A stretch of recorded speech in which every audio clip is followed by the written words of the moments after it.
Okay, students, today we're going to start studying chapter 2 of your textbook. I'm going to give you a little bit of a review because it's sort of relevant. First of all, I'm going to give a little review on sources of laws. Where do we get our laws?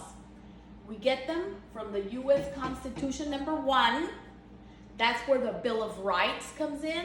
We have to learn the 4th Amendment, the 5th Amendment, the 6th Amendment, but of course, all of the amendments are important, but especially those regarding this particular class. Then we need the state constitutions, and in the state constitutions, they resemble the U.S. Constitution, but they have their own laws because remember, each state is like their own little separate country.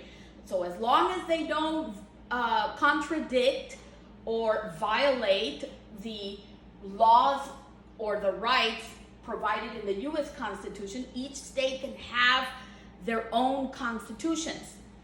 In that respect, each state can be more generous than the U.S. Constitution with regards to rights. For example, in the state of Texas, we have a constitution that gives accused people or defendants, people that are accused of crimes.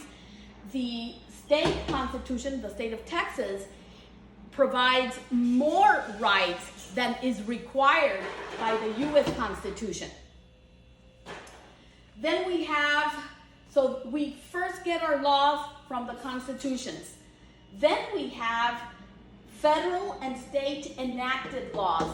Remember, those are laws that are codified in books. And remember, we have the 3 branches of government. The legislative is the branch that makes the laws. And we have Congress. They make laws through the House of Representatives and the Senate. Now, with regards to the state has the same thing. The state of Texas also has legislative Congress that makes laws, and they're codified in books. So we also get laws from legislature. Again, those laws cannot contradict and cannot violate any rights that are given to us by the U.S. Constitution.